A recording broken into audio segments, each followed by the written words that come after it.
नमस्कार प्रिय विद्यार्थियों। आज की वीडियो के माध्यम से हम लोग चर्चा करेंगे समाज शास्त्र बीए तृतीय सेमेस्टर से बनने वाले ऐसे महत्वपूर्ण प्रश्न जो कि आपकी परीक्षा में सीधे तौर पर आने वाले हैं। आपकी परीक्षा अगर लिखित हो रही है यानी अति लघु उत्तरीय, लघु उत्तरीय और दीर्घ उत्तरीय टाइप का पेपर आपका होगा। अधिकतर विश्वविद्यालयों का ऐसे ही पेपर होगा और जिनका ऑब्जेक्टिव होगा उनके लिए अलग से मॉडल पेपर की व्यवस्था की जाएगी। बहरहाल ऑब्जेक्टिव वालों के लिए और लिखित वालों के लिए दोनों बच्चों के लिए यह लेक्चर पूर्ण रूप से समर्पित है। अगर आप इस वीडियो को नहीं देखे तो आप जान लीजिए कुछ आपने नहीं पढ़ा। आपने कुछ नहीं पढ़ा तो इस वीडियो को अगर आप केवल देख लेंगे तो आपका जान लीजिए कि बहुत कुछ आपने पढ़ लिया। संपूर्ण यूनिट से बनने वाले 8 इकाइयों से बनने वाले जो क्वेश्चंस हैं, और ये क्वेश्चंस मैंने खुद नहीं तैयार किए हैं, ये क्वेश्चंस एग्जामिनर ने तैयार किए हैं। यानी ये पेपर होगा, उस पेपर को मैं सॉल्व करवाऊंगा। जैसे अति लघु उत्तरीय क्वेश्चंस का उत्तर कैसे लिखना है, लघु उत्तरीय का कैसे लिखना है, दीर्घ उत्तरीय का कैसे लिखना है, किस तरीके से उत्तर लिखते तो नंबर मिलता है, पूरा आपको एक लिखावट के रूप में मैंने लिख रखा है। उसको मैं आपको एक्सप्लेन करूंगा, बहुत ही बारीकी के साथ समझाऊंगा। हाय दोस्तों, मैं शिवम शुक्ला आप सभी दोस्तों का स्वागत करता हूं आपके अपने YouTube channel Shukla study point में। बीए थर्ड सेमेस्टर सोशियोलॉजी का नवीनतम मॉडल पेपर है, previous year question paper solve form के माध्यम से, प्रैक्टिस सेट 1, जिसके माध्यम से हम बहुत कुछ चर्चा करेंगे। अगर आप 2026-27 या 25-26 की परीक्षा देने जा रहे हैं तो आपके लिए लेक्चर बहुत ही महत्वपूर्ण होगा। बीए थर्ड सेमेस्टर में जब आप जाते हैं तो आपको क्या पढ़ना होता है? आपको पढ़ना होता है social change and social movement in India. Bharat में सामाजिक परिवर्तन के बारे में और सामाजिक आंदोलन के बारे में आपको पढ़ना होता है। Social change and social control भी किसी किसी विश्वविद्यालय में इसको कह सकते हैं। तो यही चीज है, कोई दिक्कत की बात नहीं है। यही सब चीजें आपको पढ़नी पड़ेगी, ये बात आप ध्यान दें। मोस्ट इंपोर्टेंट लेक्चर होगा, मोस्ट इंपोर्टेंट वीडियो है ये बात आप ध्यान रखिए। Sociology BA third semester solve model paper 2026-27, social change and social movement in India, Shukla study point, practice set 1। ठीक है, इसमें ये बहुत ही लंबी चौड़ी जो है वीडियो है, पीडीएफ होगी जिसको आपको मिलेगा। ये क्वेश्चन पेपर आप देखते हैं 22-23 में पूछा गया क्वेश्चन पेपर है, जो अब की बार हूबहू आने वाला है। क्योंकि मैं पिछले 7 सालों से आपको पढ़ा रहा हूं और जहां तक मुझे अनुभव है अब की बार अधिकतर विश्वविद्यालय में यही से क्वेश्चंस आएंगे। और चूंकि क्वेश्चन पेपर ये इंपॉर्टेंट था, इसलिए मैं आपको दिखाने का प्रयास करता हूँ किस तरीके से क्वेश्चंस पूछे गए और इनके उत्तर कैसे लिखना है। मेजर हो, माइनर हो, किसी प्रकार का सब्जेक्ट हो, तो आपका 2 घंटे का समय मिलेगा। मैक्सिमम मार्क्स 75 नंबर का आपका पेपर आता है। ठीक है, निर्देश यानी नोट आपको दिया जाएगा। निर्देश ये अलग अलग विश्वविद्यालयों का निर्देश अलग अलग हो सकता है। ठीक है, बात ध्यान, निर्देश पर ध्यान मत दीजिए, बस मेन फोकस आपका देना किस पे, आंसर और क्वेश्चंस पर। क्वेश्चंस क्या पूछा जाएगा, अति लघु उत्तरीय, लघु उत्तरीय, दीर्घ उत्तरीय में, इस तरीके से। जैसे इसमें 50 शब्दों में अति लघु उत्तरीय प्रश्नों के उत्तर, बेसिकली सभी विश्वविद्यालय में ऐसे ही होता है कि 50 शब्दों में या 100 शब्दों में अति लघु उत्तरीय प्रश्नों का उत्तर देना होता है। तो 3 नंबर का एक प्रश्न आपका है, 10 क्वेश्चन है, आप करेंगे तो 30 नंबर यहाँ से मिलेंगे। देखिए, पहला क्वेश्चन आपसे पूछा गया, पहले में आपके 10 क्वेश्चन है। पूछा गया कि सोशल चेंज के बारे में बताएं, सामाजिक परिवर्तन किसे कहते हैं। ठीक है, फिर अगला प्रश्न है सामाजिक संरचना, स्ट्रक्चर। स्ट्रक्चर मतलब होता है संरचना। संरचना किसकी संरचना? ये बेटा संरचना केवल मतलब होता है सामाजिक संरचना की बात कर रहा है। ठीक है, किसकी संरचना?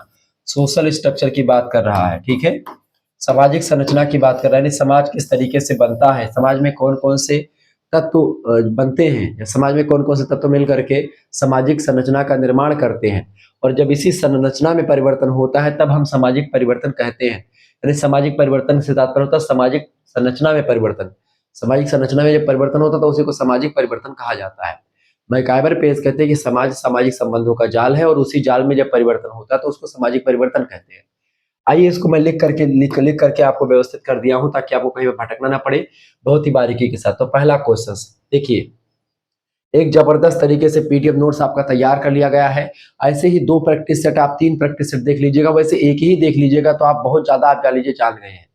ठीक है, देखिए पहला प्रश्न है सामाजिक परिवर्तन किसे कहते हैं, अंग्रेजी में सोशल चेंज। परिभाषा लिखिए, समाज के ढांचा माने संगठन, स्ट्रक्चर, जो ढांचा माने जिससे समाज बनता है।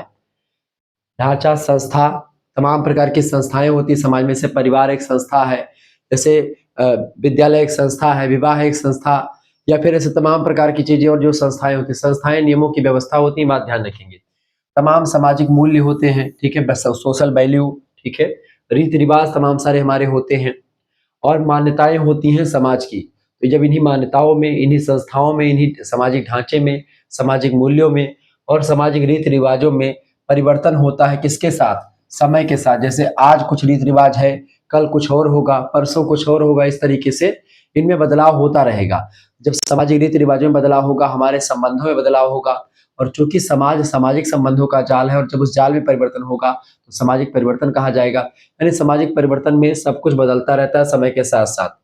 ठीक है, तो समय के साथ होने वाले परिवर्तन को सामाजिक परिवर्तन कहते हैं। एक बढ़िया परिभाषा आपके लिए मैंने तैयार कर दी सरल भाषा में, ताकि आप जान पाए। क्या लिखिएगा? समाज के ढांचे, संस्थाओं, मूल्यों, रीति रिवाजों तथा मान्यताओं के समय के साथ होने वाले परिवर्तन को सामाजिक परिवर्तन कहा जाता है। माइक आइवर और पेज नाम के विद्वान हैं, बड़े जबरदस्त विद्वान हैं। इन्होंने कहा कि सामाजिक परिवर्तन सामाजिक संबंधों में किसी प्रकार का परिवर्तन है। ये कहते हैं कि समाज सामाजिक संबंधों का जाल है। समाज का निर्माण किससे होता है? संबंधों के जाल से समाज का निर्माण होता है। और जब इन संबंधों में परिवर्तन होता है, इन संबंधों में बदलाव आपको दिखने लगे, तो आप जान लीजिए समाज में परिवर्तन हो रहा है। जैसे पहले के समाज में आप देखिएगा, 4 ठो बुढ़वे बैठ के, जैसे ठंडी का महीना जब आता था तो 4 ठो बूढ़े बैठते थे, बढ़िया अलाव जलता था, सभी लोग बूढ़े जवान सब बैठते थे, सब सीखते थे, और उसके बाद में चर्चा पर चर्चा होती थी। ठीक है, कुआं की धरन पर बैठ करके चर्चा पर चर्चा होती थी। आज किसी के पास टाइम है? आज अगर बगल बगल में भी किसी फंक्शन में व्यक्ति इकट्ठा होते हैं तो फोन निकाल लेंगे, ऐसे फोन निकालेंगे, ऐसे फोन ले लेंगे, ऐसे फेसबुक पे से लाइक करेंगे। ठीक, अब फेसबुक वाले ने भी क्या कर दिया, इन सभी के लिए व्यवस्था कर दी कि कमेंट टाइप भी नहीं करना है। उस पर एक में लिख करके आएगा आशीर्वाद, एक में लिख करके आएगा जो है जुग जुग, जो एक में लिखेगा, मतलब ऐसा सब लिखा रहेगा। वेरी नाइस, क्या नाम है, कंग्रेचुलेशन, मतलब सब लिख करके फेसबुक वालों ने एकदम तैनात कर दिया है कि भाई ऐसे लिखो। तो कहीं ना कहीं पे आप देखिएगा कि अब और भी चीजें सोशल मीडिया सरल हो रही है। आप जिस टाइप का एक वीडियो देख लेंगे, उसी टाइप की आपकी 10 वीडियो आने वाले नीचे तैयार हो जा रही हैं। तो इस तरीके से आपके मन को पढ़ रहा है, आपके जो है जो अंतर मन में जो चल रहा है उसको सोशल मीडिया आपके जान जा रहा है, बस एक वीडियो के माध्यम से। तो इस तरीके से चीजें आपको समझनी पड़ेगी। तो आज 4 लोग बैठ करके आपस में बात नहीं करते हैं, वो फेसबुक पर फ्रेंड हैं, लेकिन वो बगल में जब मिलते हैं तो उतना बातचीत वो नहीं करते हैं। फेसबुक पर उनको बोल देंगे वेरी नाइस, प्रणाम भैया जी, प्रणाम दादाजी, लेकिन जब पास में होते तो पैर छूने में उनको एक प्रकार से डर सा लगता है, पैर नहीं छूते, शर्म महसूस होती है। तो इस तरीके का समाज बन चुका। तो सामाजिक संबंध में बदलाव हुआ कि नहीं हुआ? इस किसके होने से हुआ? ये सूचना और प्रौद्योगिकी के आने से हुआ। ठीक है, तो टेक्नोलॉजी का जमाना है, तमाम चीजें यहाँ पर दिखाई पड़ रही हैं। तो आगे देखते हैं व्याख्या इसकी, अगर देखें और सरल शब्दों में अगर इसको समझना चाहें आप, समझें। देखिए, सामाजिक परिवर्तन निरंतर चलने वाली प्रक्रिया है, ये रुकती नहीं है, एक सतत प्रक्रिया है, हमेशा चलती है। ठीक है, कंटिन्यूअस प्रोसेस है ये। हर एक समाज में परिवर्तन होता रहता है, कोई भी समाज हो, किसी समाज में परिवर्तन बहुत तेज होता है, किसी समाज में परिवर्तन बहुत धीमा होता है, किसी में एवरेज यानी औसत होता है, समान तरीके से परिवर्तन होता है। लेकिन कोई ऐसा समाज दुनिया का नहीं बचा जिसमें परिवर्तन ना हो। यानी कि सोशल जो एक प्रकार से चेंज है, वो एक ऐसी प्रक्रिया है जो यूनिवर्सल है, सार्वभौमिक तथ्य है कि भाई समाज में परिवर्तन होगा और समय के साथ होगा। धीमा और तेज हो सकता है, किसी में जल्दी, किसी में कम हो सकता है। हो सकता है आज जो किसी समाज में आगे बढ़ चुका हो सकता है कोई समाज पीछे हो और परिवर्तन की राह में आगे बढ़ रहा हो। तो कई सारी चीजें हैं। सामाजिक परिवर्तन निरंतर चलने वाली प्रक्रिया है। इसमें जनसंख्या वृद्धि, औद्योगिकीकरण यानी कि औद्योगिक यानी उद्योगों का विकास होता है, इससे भी समाज में परिवर्तन होता है। जनसंख्या बढ़ती है या घटती तो उससे भी समाज में परिवर्तन होता है। शहरीकरण से जब उद्योग बढ़ते हैं तो उद्योगों के आसपास लोग जाकर के बसते हैं, उद्योगों में काम करते हैं, वो वहां पर एक शहर का निर्माण होता है। तो शहरीकरण से भी आप देखते हैं शहर के जो संबंध होते हैं अलग होते हैं, गांव के संबंध अलग होते हैं। तो समाज और मतलब कि गांव और शहर में भी आपको डिफरेंस दिखता है। तो शहरीकरण होगा, सामाजिक परिवर्तन होगा। शिक्षा के द्वारा भी सामाजिक परिवर्तन होता है। टेक्नोलॉजी यानी तकनीकी के द्वारा भी समाज में परिवर्तन होता है। विकास अगर आपका होता है तो भी उससे परिवर्तन होता है। डेवलपमेंट से भी सामाजिक परिवर्तन होता है। वैश्वीकरण से, ठीक है, पूरा संसार अब एक गांव के रूप में काम कर रहा है। कोई भी देश किसी भी देश से व्यापार कर सकता है, अपनी संस्कृति को साझा कर सकता है, तो इसका भी प्रभाव पड़ा। संस्कृति यानी कल्चर जो होता है एक पीढ़ी से दूसरी पीढ़ी में हस्तांतरित होता है, लेकिन जो कल्चर आपके पिताजी फॉलो करते थे वही कल्चर अगर आपको फॉलो करना पड़ेगा तो उसमें हो सकता है कुछ बदलाव दिखे। तो कहीं ना कहीं पे समाज में परिवर्तन जो होता है वो इन सभी कारकों की वजह से होता है। ठीक है, ये बात आप ध्यान रखेंगे। यह परिवर्तन सकारात्मक होता है, सकारात्मक जब होगा तो उसको प्रगति कहेंगे। ठीक है, और ये नकारात्मक भी हो सकता है, इसको पतन कहें। यानी कि ये नेगेटिव, कभी कभी सामाजिक परिवर्तन अच्छा भी होता है, कभी कभी बुरा भी होता है। ठीक है, ये बात आप ध्यान रखेंगे। शुक्ला स्टडी पॉइंट के द्वारा एक विशेष परिभाषा आपके लिखने के लिए तैयार कर दी गई है। कि जब समाज की संरचना, विचारधारा और जीवन पद्धति में समयानुसार रूपांतरण होता है तो व्यक्ति व समूह की भूमिकाएं बदलने लगती हैं। आज जो हम करते हैं हो सकता है जब हम परिवर्तन हो तो हम कुछ दूसरा काम करने लगे। तो इस तरीके से भूमिकाएं बदलती हैं, रोल बदलता है मनुष्य का, उसके विचार बदलते हैं, संबंध बदलते हैं, तो उसे सामाजिक परिवर्तन हम कह सकते हैं। ठीक है, तो ये पहला प्रश्न था। अब दूसरा प्रश्न देखें। इसी तरीके से ये अब आपका ये अति लघु उत्तरीय के क्वेश्चन है, लेकिन इसको मैं लघु उत्तरीय की शैली में आपको समझा रहा हूं ताकि किसी प्रकार की कोई दिक्कत का सामना आपको ना करना पड़े। कैसा भी क्वेश्चन पूछे जाए, किसी भी टाइप का बने, आप जब इन पॉइंट को क्लियर रहेगा, आपके सारे तथ्य क्लियर रहेंगे, आपके फैक्ट क्लियर रहेंगे, तो आपको भटकना नहीं पड़ेगा। दूसरा प्रश्न आपसे पूछा गया था प्रश्न परीक्षा में, सामाजिक संरचना, सोशल स्ट्रक्चर क्या है। सोशल स्ट्रक्चर की बात की है तो समाज जो होता है, सोसाइटी, वो कई सारे घटकों से मिल करके बनती है। जैसे कि तमाम संस्थाओं के मिलने से समाज बनता है, तमाम वर्ग रहते हैं, तमाम जाति, तमाम समूह, तमाम प्रकार की भूमिकाओं को निभाने वाले व्यक्ति, सुव्यवस्थित संगठन सामाजिक संरचना का निर्माण करते हैं। ठीक है, रेडक्लिफ ब्राउन ने सामाजिक संस्था के बारे में, मतलब सामाजिक संरचना के बारे में बढ़िया परिभाषा दी है।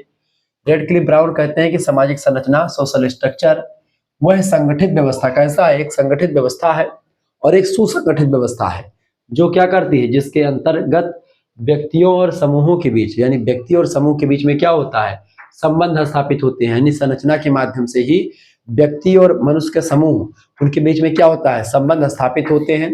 तो संस्थाएं ये काम, संरचनाएं ये काम करती हैं, और जब इन्हीं संरचनाओं में परिवर्तन होता है तो सामाजिक परिवर्तन कहा जाता है। व्याख्या में लिखिए कि सामाजिक संरचना समाज की रीढ़ की हड्डी होती है। जब इसी रीढ़ में थोड़ा बहुत परिवर्तन होता है तो सामाजिक परिवर्तन भी कहा जाता है।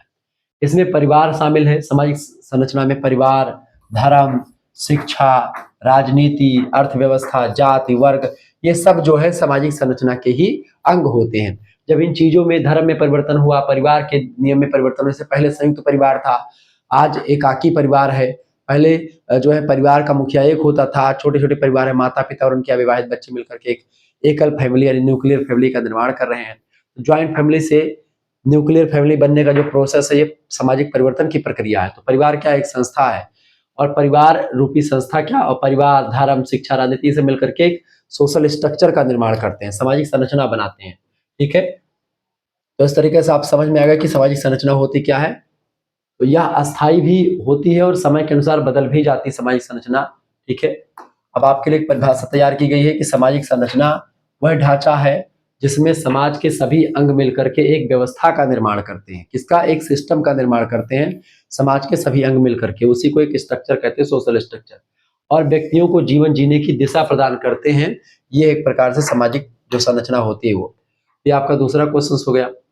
तीसरे क्वेश्चन के लिए आपको पेपर को देखना पड़ेगा। अब पेपर की क्लिप मैंने यहाँ पर लगा दी है। देखिए तीसरा क्वेश्चन आपको पढ़ना कौन सा है। देखिए यहाँ पर तीसरा क्वेश्चन से आपका भैया उद्विकास किससे कहते हैं। उद्विकास माने एवोल्यूशन, सामाजिक उद्विकास की बात हो रही है। चौथा क्वेश्चन से आपका डेवलपमेंट यानी विकास, किसका, सामाजिक विकास। ठीक है, अगला है आपका प्रोग्रेस, प्रोग्रेस माने प्रगति, सामाजिक प्रगति की बात हो रही है। ठीक है, अगला प्रश्न है कल्चरल लैग यानी सांस्कृतिक विलंबना। अब आपका इकाई संख्या 2 की अगर बात की जाए तो उद्विकास, विकास, प्रगति और एक और आपका पड़ेगा। ठीक है, उद्विकास, विकास, प्रगति और एक आपका और पड़ेगा, क्या नाम है, भले कुछ नाम आता है, क्रांति। ठीक है, क्रांति। तो ये चार जो है आपके अगली इकाई में यही तीन, यही इन्हीं चारों के बारे में पढ़ना है, यूनिट नंबर 2 का। तो आज यूनिट नंबर 2 भी आपका इसी में क्लियर हो जाएगा, क्योंकि ये सब मैं आपको बता दूंगा। ठीक है, कहीं भटकना नहीं पड़ेगा। सांस्कृतिक विलंबना की अवधारणा आगवर्ण और निमकाप ने दी है, इसको भी चर्चा करना है। संस्कृतिकरण की अवधारणा एम.एन. श्रीनिवास ने दी है, ये पढ़ना है। अपने आप में ये सब सारे टॉपिक हैं और सारे टॉपिक को मैं क्लियर कर दूंगा कि क्या क्या आपको बताऊंगा। इसके बाद में हम चर्चा सामाजिक आंदोलन किसे कहते हैं, सामाजिक आंदोलन भी अपने आप में एक टॉपिक है। वैश्वीकरण एक टॉपिक है आपका, चैप्टर है। श्रमिक आंदोलन भी एक टॉपिक है आपका। ये 10 क्वेश्चन आपको पढ़ने हैं। सेक्शन बी की बात की तो लघु उत्तरीय क्वेश्चन आते हैं, इनको थोड़ा सा ज्यादा शब्दों में, 150 शब्दों में या 200 शब्दों में लिखना है, जबकि मैं 300 से 400 शब्दों में आपको इसको समझाऊंगा। इसका क्वेश्चन देखेंगे, define social change, explain the main characteristics of social change. सामाजिक परिवर्तन की परिभाषा कीजिए, सामाजिक परिवर्तन की प्रमुख विशेषताओं का उल्लेख कीजिए। ऐसे क्वेश्चन आएंगे। इन सभी क्वेश्चन का आंसर लिखा जा चुका है। सभी क्वेश्चन का यहाँ पर 8 लघु उत्तरीय क्वेश्चन, 10 अति लघु उत्तरीय क्वेश्चन और 4 या 5 दीर्घ उत्तरीय क्वेश्चन के आंसर लिख करके एकदम से तैयार कर लिए गए हैं। इन सभी का पीडीएफ आपको मिलेगा। इन सभी का एक प्रकार से मॉडल पेपर मतलब मिलेगा, सब कुछ आपको मिलेगा। ये प्रैक्टिस सेट पूरा का पूरा आपको पीडीएफ फॉर्म में मिल जाएगा कि वीडियोस ना देखना पड़े, या वीडियोस देख लिए हैं अगर आप तो वीडियोस देख लिए तो पीडीएफ कैसे पढ़े, पीडीएफ पूरा तैयार कर दिया गया है। ऐसे ही केवल एक पीडीएफ नहीं बल्कि सभी पीडीएफ, आपको सीरीज नहीं खरीदनी पड़ेगी, आपको कुछ कहीं भटकना नहीं पड़ेगा। जब आप इनका एक एक मॉडल पेपर, दो दो मॉडल पेपर का देख लेंगे, आपको कुछ कहीं से पढ़ने की जरूरत नहीं पड़ेगी, सब कुछ यहीं से आ जाने वाला है। ठीक है, 91, 61, 93, 60, 62, इससे पहले एक मॉडल पेपर मैं और दे चुका हूं सोशियोलॉजी का, आपने देखा भी होगा। देखिए इस नंबर पर एसएमएस कीजिएगा, तमाम आपका प्रैक्टिस सेट सब कुछ आपका मिल जाएगा। अपना नाम, अपने यूनिवर्सिटी का नाम, अपने सब्जेक्ट के नेम और आप किस सेमेस्टर में अपने सेमेस्टर का नाम इस नंबर पर लिख करके भेज दीजिएगा। ठीक है, आपके लिए व्यवस्था कर दी गई कोर्स की, क्रैश कोर्स की, इसमें आपको सब कुछ मिलेगा। आपको इसमें क्या क्या मिलेगा बेटा, आप जैसे आप स्कैनर पर इस पर मतलब आप जो है इस नंबर पर एसएमएस करेंगे, व्हाट्सएप पर नाम, यूनिवर्सिटी का नाम, सब्जेक्ट नेम और सेमेस्टर नेम, आपके पास से क्यूआर कोड भेजेंगे स्कैनर, उसी क्यूआर के स्कैनर पर आपको क्या करना होगा, मात्र 100 रुपए फीस जमा कर देनी होगी। 100 रुपए फीस जमा करेंगे तो केवल एक सब्जेक्ट का आपको नहीं मिलेगा बाबू, बल्कि सभी सब्जेक्ट का आपको मिलेगा। ठीक है, जैसे कि आपका 3 मेजर सब्जेक्ट, एक माइनर, एक को करिकुलर सब्जेक्ट, ध्यान रखेंगे ये आपके लिए विशेष करके जो आपका सब्जेक्ट होगा वो ही आपको मिलेगा, ये बात आप ध्यान रखेंगे। और बहुत बारीकी के साथ चीजें आपको, practice set, model paper, revision class, marathon class, इसके साथ ही साथ में चैप्टर वाइज जो नोट्स या यूनिट वाइज जो नोट्स तैयार किए गए हैं वो सभी नोट्स आपको वहां पर व्हाट्सएप ग्रुप में मिलेंगे।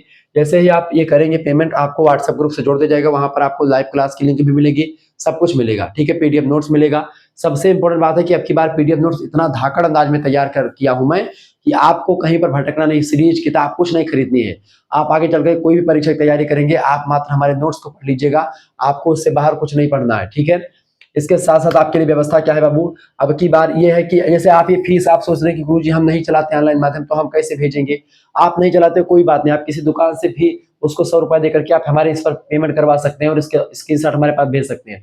आपके घर में कोई चलाता होगा, आस पड़ोस आपके मित्र हित कुछ कुछ भी कोई चलाता होगा, दोस्त यार जो भी होंगे आपके, अगर वो चलाते हैं तो आप उनसे पेमेंट करवा दीजिए और आपको जोड़ दिया जाएगा ग्रुप में। ठीक है, ये बात आप ध्यान रखेंगे। बहुत बारीकी के साथ लाइव क्लास की लिंक मिलेगी, प्लस में लाइव क्लास जिनको नहीं देखना है वो नहीं देख पाएंगे, वीडियोस देख सकते हैं बाद में। मान लेते आपका वीडियोस देखने में भी इंटरेस्ट नहीं तो आपके लिए पूरी पीडीएफ की व्यवस्था, तो आप केवल पीडीएफ भी पढ़ सकते हैं, यानी जैसे आपकी इच्छा होगी आप वहां पर पढ़ सकते हैं। पीडीएफ केवल ये अति लघु उत्तरीय, लघु उत्तरीय, दीर्घ उत्तरीय का नहीं, बल्कि आपका मल्टीपल चॉइस क्वेश्चंस के भी पीडीएफ आंसर के साथ विद एक्सप्लेनेशन सब कुछ आपको मिलेगा, मात्र और मात्र केवल और केवल सिर्फ 100 रुपए में। 4 से 5 सब्जेक्ट की तैयारी मात्र 100 रुपए में। और सबसे इंपॉर्टेंट बात है कि को करिकुलर का जो पेपर होता है सभी विश्वविद्यालय में ऑब्जेक्टिव होता है, 100 क्वेश्चन ऑब्जेक्टिव के आते हैं, वो पास करना बहुत अनिवार्य होता है। उसके लिए विशेष प्रक्रिया के तहत तैयारी, यानी कम से कम इसके 10 प्रैक्टिस सेट आपके लिए अवेलेबल करवाए जाएंगे विथ आंसर, यानी आंसर के साथ 10 प्रैक्टिस सेट आपको मिलेंगे को करिकुलर के। ये सब आपको परीक्षा के दौरान या परीक्षा के समय तक आपको प्रोवाइड हो जाएंगे, कहीं पर भटकना नहीं पड़ेगा, कुछ खरीदना नहीं पड़ेगा। एक सब्जेक्ट का सीरीज खरीदोगे कम से कम आपका 60 रुपए का पड़ेगा, 5 सब्जेक्ट की सीरीज खरीदोगे 5 से 15, कम से कम आपका कितना पड़ जाएगा, आप 5 को 30 यानी 300 रुपए की कम से कम आप सीरीज खरीदेंगे और केवल 100 रुपए में आप सब कुछ प्राप्त कर पाएंगे। लेक्चर भी मिल जाएगा, पीडीएफ नोट्स इतना जबरदस्त तरीके से और पिछले 7 सालों के अनुभव के साथ बनाया गया नोट्स आपको बहुत ज्यादा आगे तक ले जाएगा। टीजीटी पीजीटी आगे आप चल करके पढ़ेंगे या एमए का इंटरेस्ट देंगे तो उन सभी के लिए ये नोट्स हमारे इंपॉर्टेंट होकर काम आएंगे। तुरंत एसएमएस कीजिए इस नंबर पर और तुरंत जोड़िए। 100 रुपए आप मार्केट में निकलते हैं, चाय समोसा में खत्म हो जाता है, कुछ पता भी नहीं चलता है, और यह 100 रुपए आप लगा करके बहुत कुछ पढ़ सकते हैं और बहुत कुछ जानकारी हासिल कर सकते हैं। आप डायरेक्टली हमसे जुड़ सकते हैं और बहुत ही बेहतर अंदाज में चीजें प्राप्त कर सकते हैं। ये श्रृंखला आपको कैसी लग रही है, इस तरीके से और भी सब्जेक्ट की अगर चाहिए, ये क्वेश्चन पेपर दिखा करके उसका आंसर बताना, ये आपको अगर अच्छा लग रहा हो तो यही प्रक्रिया चलती रहेगी और सब कुछ आपको बताता रहूंगा। चलिए आगे देखिएगा। प्रश्न आपका है सामाजिक उद्विकास, सोशल एवोल्यूशन क्या है उसके बारे में चर्चा करते हैं। सोशल एवोल्यूशन, सामाजिक उद्विकास के बारे में। ठीक है, परिभाषा देखिए सामाजिक उद्विकास की।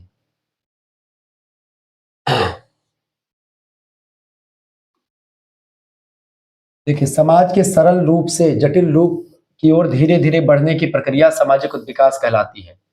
हर्बर्ट स्पेंसर नाम के एक विद्वान है, इन्होंने सामाजिक उद्विकास की अवधारणा को बहुत ही बारीकी के साथ समझाया। एक विद्वान है, उनका नाम सुना होगा आप लोगों ने, चार्ल्स डार्विन। चार्ल्स डार्विन जो है जीवों के उद्विकास की बात करते हैं, जबकि सामाजिक उद्विकास की बात करते हैं हर्बर्ट स्पेंसर। हर्बर्ट स्पेंसर वह विद्वान है जो कि एक प्रकार से समाज को सावयव की भांति देखते हैं। सावयव माने होता है सौ, मनुष्य के शरीर की भांति। कहने का मतलब यह है कि मनुष्य का शरीर में जिस तरीके से तमाम सारे अंग मिलकर के मनुष्य के शरीर का निर्माण करते हैं, ठीक इसी प्रकार से जब तमाम प्रकार के समाज के तमाम अंग मिलते हैं तब जाकर के समाज बनता है। तमाम प्रकार के जो है अंग मिलकर के समाज रूपी अंग मिलकर के तब समाज रूपी शरीर का निर्माण करते हैं। जिस तरीके से मनुष्य का शरीर है तमाम अंगों के मिलने से बना है, ऐसे ही समाज का निर्माण भी विभिन्न अंगों से मिलकर के होता है। और जब इन्हीं विभिन्न अंगों में परिवर्तन होता है तो उसको सामाजिक परिवर्तन कहते हैं। सामाजिक विकास की बात ये जो करते हैं, ये कहते हैं जैसे सामाजिक विकास माने क्या है। जैसे पहले आदि मानव था, आदि मानव का क्या उद्योग था, सरल, उसका समाज कैसा था, सरल समाज था। क्या बस केवल खाने को कुछ मिल जाए, बस वो खाने, पहले केवल खाने को लेते, मतलब कपड़ा उपड़ा नहीं पहनते थे। पहले भोजन की व्यवस्था, तो पहले रोटी मिली, फिर क्या मिला, फिर उसकी आवश्यकता बढ़ी, कपड़ा, फिर मकान। रोटी कपड़ा मकान, जीवन की 3 मूलभूत आवश्यकताएं होती है, किसी भी मनुष्य को चाहिए। ये सरल समाजों के लक्षण है। लेकिन धीरे धीरे करके मनुष्य जो है और आगे चलता गया, कृषि का विकास हुआ, पशु को पालने लगा, ठीक है, और आगे हुआ और तमाम प्रकार की चीजें, कपड़े बनाने शुरू कर दिए, पहनना शुरू कर दिया। फिर आज आप देख ही रहे हैं कि भाई गर्मी लग रही तो एसी चला लिया, ठीक है, ठंडी लग रही तो वो ग्लोबर चला लिया, जो होता है गर्म हवा फेंकता है। आपको दूर जाना तो कार में बैठ के चले गए, और दूर जाना तो ट्रेन में बैठ के चले गए, और दूर जाना है तो आप हवाई जहाज में उड़ करके चले गए। ये सुख सुविधाएं जो आपको मिल रही, लगातार मनुष्य का समाज जटिल होता गया है, तमाम जटिलताएं घेर रही हैं। मनुष्य अनंत इच्छाओं का पुतला है और लगातार उसकी इच्छाएं बढ़ती जाती है, और उन्हीं इच्छाओं की पूर्ति के लिए मनुष्य जकड़ा हुआ है, लगातार बढ़ता जाता है। मनुष्य को चाहिए क्या, रोटी कपड़ा मकान, वो मिलता रहे आराम से। लेकिन मनुष्य आज चकाचौंध भरी दुनिया में, इस भौतिकवादी समाज में एकदम से डूब चुका है, और इसी धन लोलुपता की वजह से वह लगातार तमाम प्रकार के अपराध जैसी चीजें भी कर लेता है। तो कहीं ना कहीं पे मनुष्य का जो विकास हुआ है, समाज का जो विकास हुआ है, वो सरलतम से जटिलतम की ओर हुआ है। मनुष्य के समाज का जो सरल समाज से लेकर के जटिल समाज, मतलब सरल समाज से जटिल समाज की ओर जो प्रक्रिया बढ़ रही है, वही सामाजिक उद्विकास कही जाती है। हर्बर्ट स्पेंसर कहते हैं कि सामाजिक उद्विकास का अर्थ है सरल से जटिल, असमान से समान, छोटे से बड़े रूप में सामाजिक जीवन का विकास होना। ठीक है, व्याख्या समझिए। उद्विकास जैसे कि मनुष्य आपका जो है, जो आदि मानव से अब तक के मानव बनने की प्रक्रिया उद्विकास की प्रक्रिया है। एक लंबी प्रक्रिया होती है, धीरे धीरे चलती है, मंद गति से। उद्विकास क्रमिक यानी धीरे धीरे, क्रमिक, स्वाभाविक और सार्वभौमिक, यूनिवर्सल प्रक्रिया हमेशा होती है सभी समाजों में। इसमें कोई भी समाज अचानक आगे नहीं बढ़ता, एक धीरे धीरे एक लंबी प्रक्रिया के तहत आगे बढ़ता है, बल्कि धीरे धीरे नई संस्थाओं और मूल्यों को अपनाता है। यह प्रक्रिया प्राकृतिक और निरंतर चलने वाली प्रक्रिया होती है। ठीक है, प्राकृतिक प्रक्रिया है, मनुष्य के नहीं होता। सामाजिक विकास समाज की जीवन यात्रा है, जो धीरे धीरे सरल अवस्था से जटिल अवस्था की ओर प्रगति करती है। ये रहा एक प्रकार से इसकी परिभाषा, इसकी विशेषता। अगला प्रश्न आपसे पूछा गया था, अगला क्वेश्चन से चौथा नंबर, सामाजिक विकास क्या है, सोशल डेवलपमेंट। सोशल डेवलपमेंट की अगर बात की जाए, देखिए सामाजिक विकास जो होता है वो लंबी प्रक्रिया होता है, लेकिन विकास जो होता है उतनी लंबी प्रक्रिया नहीं है। समाज की संरचना, समाज की संस्था, समाज की संस्कृति और मूल्यों का उच्च स्तर पर पहुंचना ही सामाजिक विकास कहलाता है। यानी कि जैसे कि सामाजिक मूल्य पहले थोड़ा कम थे, संस्थाएं थोड़ा सा कम क्वालिटी युक्त थी, फिर उसकी क्वालिटी बढ़ जाए, उसकी क्वांटिटी बढ़ जाए, वो विकास होता है। G.A. लुंडबर्ग कहते हैं कि सामाजिक विकास का अर्थ है समाज की स्थिति का ऊंचे स्तर पर परिवर्तन होना। यानी समाज की स्थिति नीचे स्तर पर थी, फिर उसका स्तर बढ़ जाए, यानी थोड़ा ऊंचे हो जाए, थोड़ा और बढ़ जाए, डेवलप हो जाए। ठीक है, जैसे आपका पहले का पीडीएफ नोट्स थोड़ा सा निम्न क्वालिटी का होता था जो आपको मिलता था, अब की पीडीएफ नोट्स की क्वालिटी एकदम से हाई क्वालिटी, HD क्वालिटी की तैयार किए गए हैं। ये क्वालिटी बढ़ गई, यानी विकास हो गया नोट्स का। ठीक है, यहाँ पर विकास होगा। व्याख्या लिखिए इसकी, मतलब कि और थोड़ा सा समझें। सामाजिक विकास केवल भौतिक स्तर पर नहीं होता, बल्कि इसमें शिक्षा, स्वास्थ्य, समानता, न्याय और लोकतांत्रिक मूल्यों का भी विकास होता है। यानी विकास केवल आपका जो है केवल गुणों में परिवर्तन होना नहीं, बल्कि क्वांटिटी और क्वालिटी दोनों में परिवर्तन हो को विकास कहते हैं।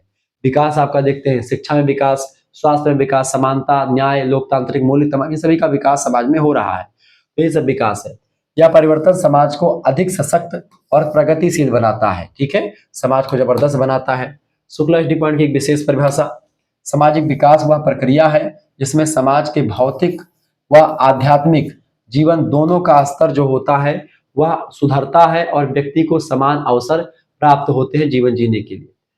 पांचवा क्वेश्चन आप देखेंगे, पांचवा प्रश्न है सामाजिक प्रगति क्या है, सोशल प्रोग्रेस। सोशल प्रोग्रेस की बात करें तो जब सामाजिक परिवर्तन और विकास व्यक्ति तथा समाज की भलाई के लिए एक सकारात्मक दिशा में होते हैं तो उसे सामाजिक प्रगति कहते हैं। यानी जब भी एक प्रकार से व्यक्ति और समाज की भलाई के लिए कोई सकारात्मक दिशा में परिवर्तन होता है, पॉजिटिव परिवर्तन होता है, हमेशा पॉजिटिव ही होता है, नेगेटिव नहीं होता, निम्नता से उच्चता की ओर ही परिवर्तन होता है, तो उसको हम प्रगति यानी प्रोग्रेस कह सकते हैं। ठीक है, प्रोग्रेस समझ रहे हो नाम से कि भाई कितना प्रोग्रेस करा। तो प्रोग्रेस माने होता है समाज का निम्न क्वालिटी से उच्च क्वालिटी में कन्वर्ट होना। ठीक है, गिलिन और गिलिन कहते हैं कि सामाजिक प्रगति का अर्थ है सामाजिक व्यवस्था में होने वाला वह परिवर्तन जो मानव के लिए लाभकारी होता है, मनुष्य को हमेशा लाभ पहुंचाता है, ऐसा परिवर्तन समाज का वो सामाजिक प्रगति कहलाता है। ठीक है, व्याख्या की अगर बात की जाए तो प्रगति हमेशा मूल्यनिष्ठ होती है। किसकी? एक वैल्यू निष्ठ होती है। यह जीवन की गुणवत्ता में सुधार करती है, जीवन की क्वालिटी को सुधारती है, समानता को बरकरार रखती है और स्वतंत्रता, न्याय इन सभी को बढ़ाती है। यानी समाज की जब प्रगति हो रही है इसका मतलब समाज आगे बढ़ रहा है। ठीक है, समाज की क्वालिटी बढ़ रही है। प्रगति का मापन नैतिक तरीके से होता है, सांस्कृतिक और आर्थिक दृष्टि से किया जाता है।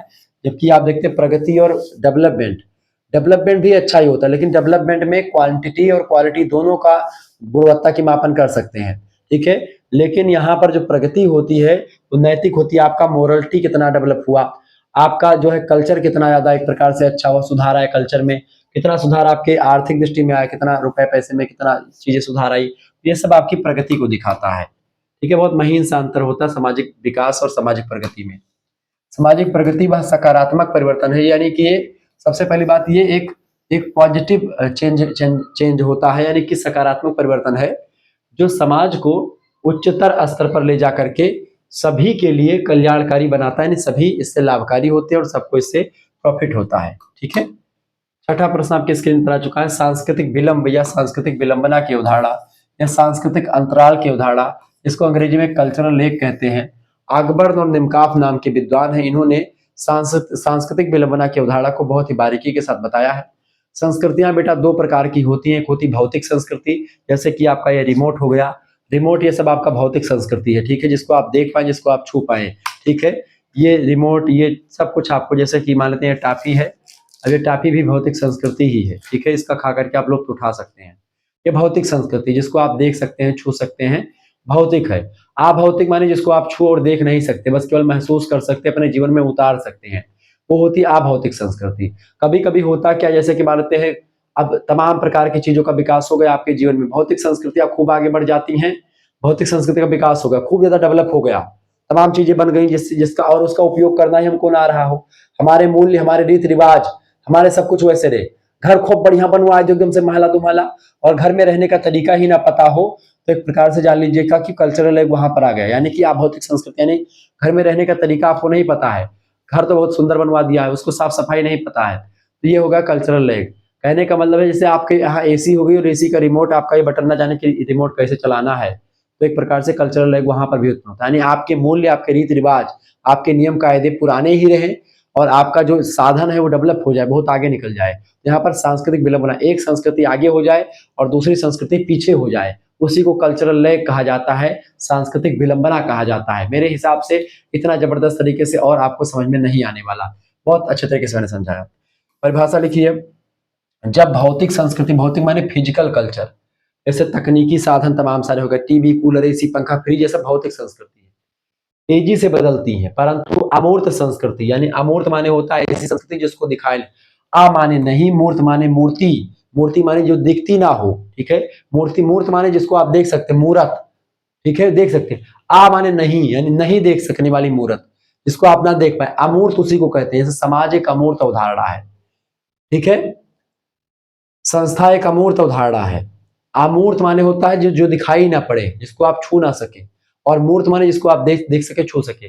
भौतिक संस्कृति एक मूर्त अवधारणा है और अभौतिक संस्कृति अमूर्त अवधारणा है।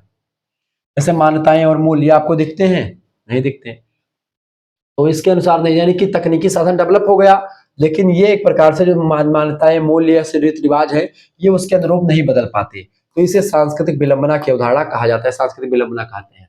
अकबर्न, WF अकबर्न कहते हैं कि सांस्कृतिक विलंबना वह स्थिति है, वह सिचुएशन है जब अमूर्त संस्कृति भौतिक संस्कृति की गति के अनुसार नहीं बदल पाती है, यानी साधन बढ़िया बढ़ जाते हैं लेकिन साधन का उपयोग करने का ये जो तरीका है वो नहीं बदलता। उदाहरण के रूप में अगर समझे, मोबाइल और इंटरनेट का प्रसार तेज हुआ है, परंतु समाज की सोच और नैतिक मूल्य तुरंत उसके अनुकूल नहीं हो पाए हैं, उसको बदलने में टाइम लगता है।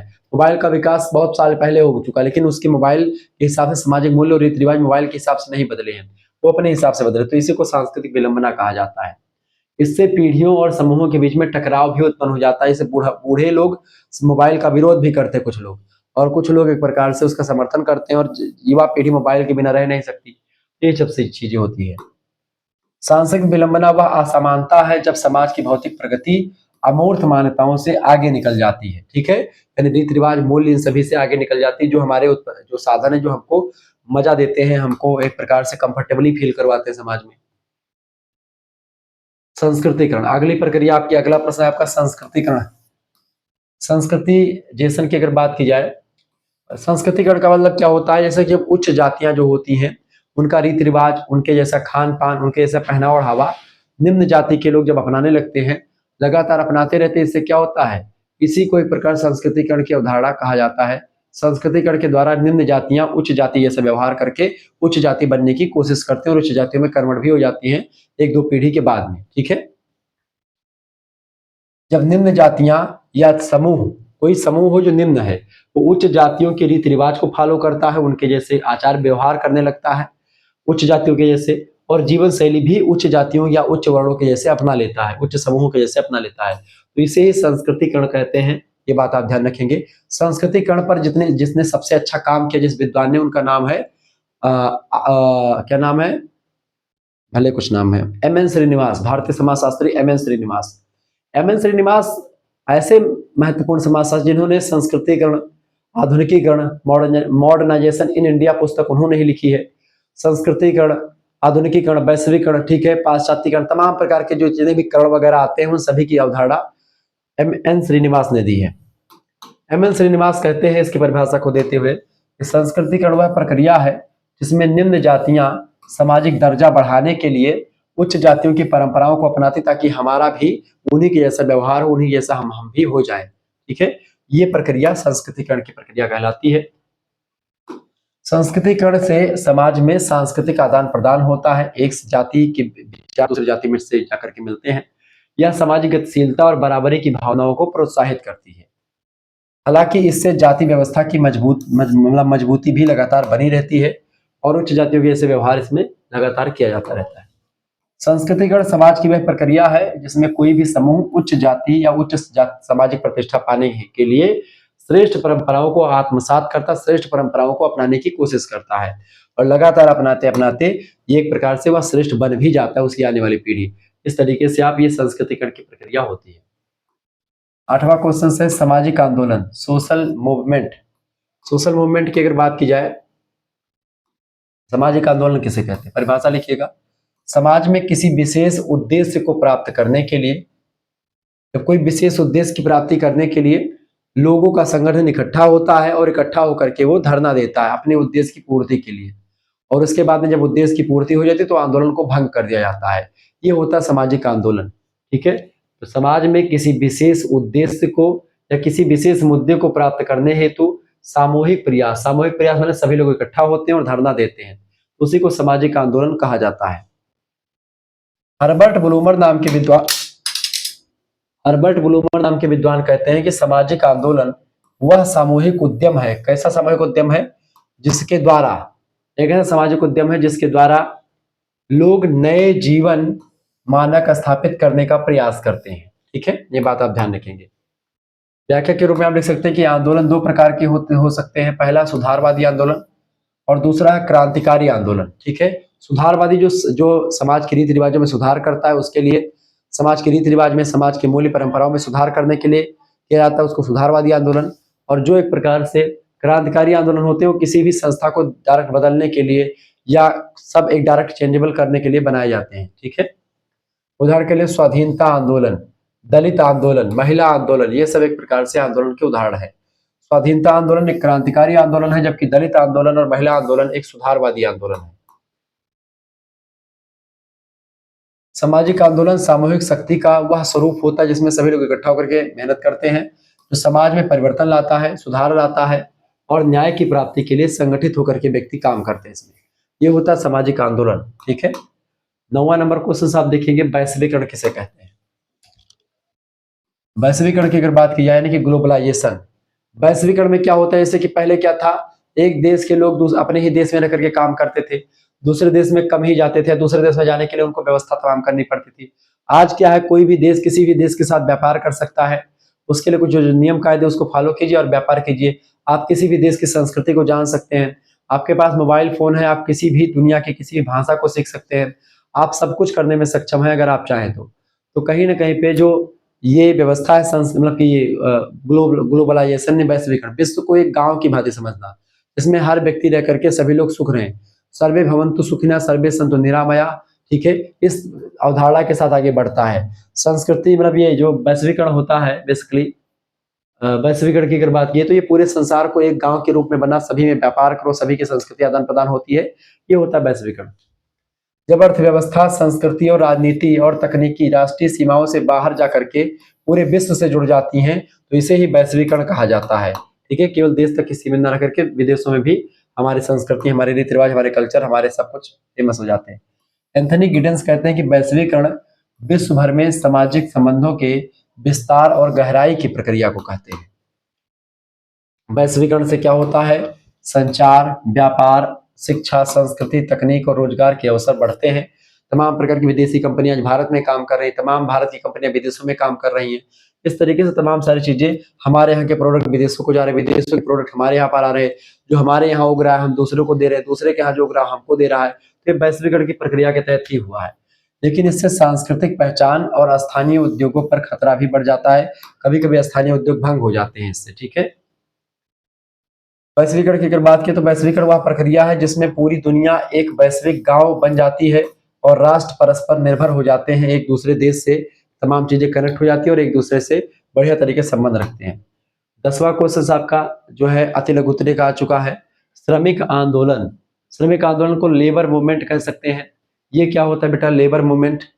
श्रमिक आंदोलन की अगर बात की जाए तो श्रमिकों के द्वारा अपने अधिकार, न्याय, अपना वेतन प्राप्त करने के लिए, कार्य परिस्थिति और सम्मानजनक स्थिति को प्राप्त करने के लिए जब श्रमिक लोग इकट्ठा होकर के और इन तमाम मुद्दों के हिसाब से काम करते हैं, अपने अधिकारों को प्राप्त करने के लिए धरना देते हैं, अपने न्याय अपने लिए न्याय प्राप्त करने के लिए, अपने वेतन को बढ़ाने के लिए, अपने कार्य परिस्थिति को सुधारने के लिए और अपनी स्थिति को सम्मानजनक करने के लिए सब लेबर इकट्ठा होकर के मेहनत करते हैं, मतलब आंदोलन करते हैं और इस तरीके से अपनी जो है बातों को मनवाने के लिए मालिक के समक्ष धरना देते, तो वो होता है श्रमिक आंदोलन। सम्मानजनक जीवन के लिए किया गया सामूहिक संघर्ष श्रमिक आंदोलन कहलाता है। बेब और बेब ये हस्बैंड वाइफ हैं, दंपति हैं।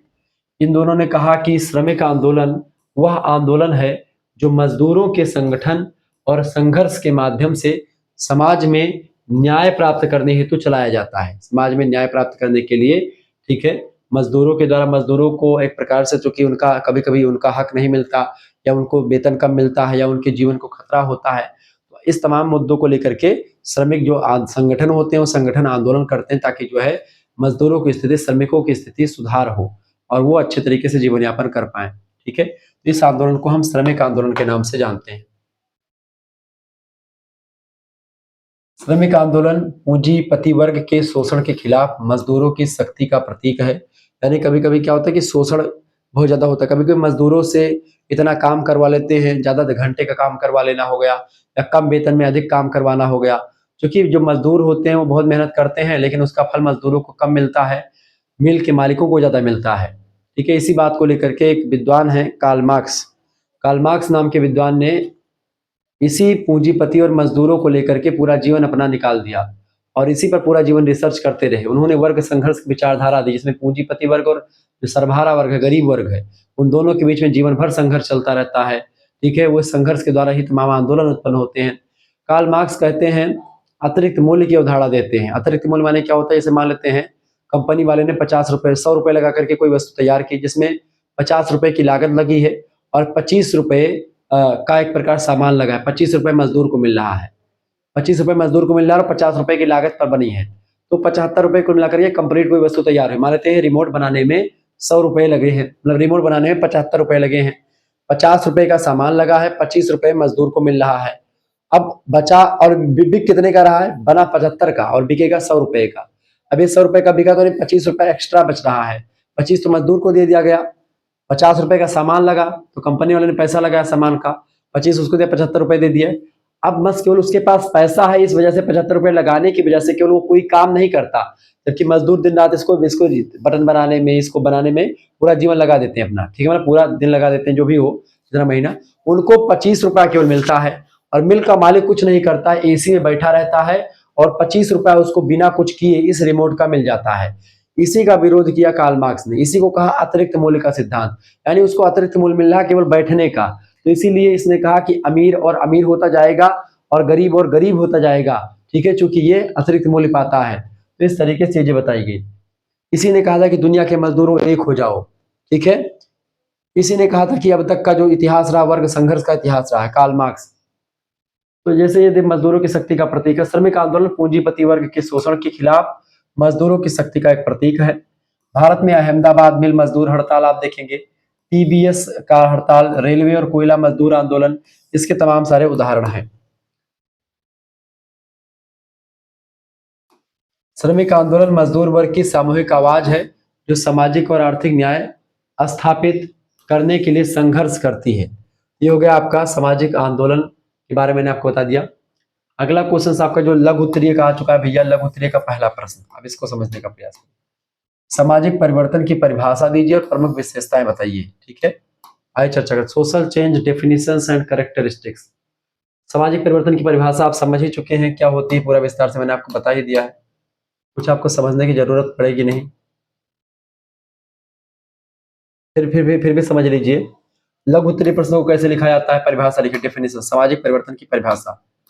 देखिए मैकाइबर और पेज कहते हैं कि सामाजिक परिवर्तन सामाजिक संबंधों और सामाजिक संरचनाओं में परिवर्तन को कहते हैं, ठीक है।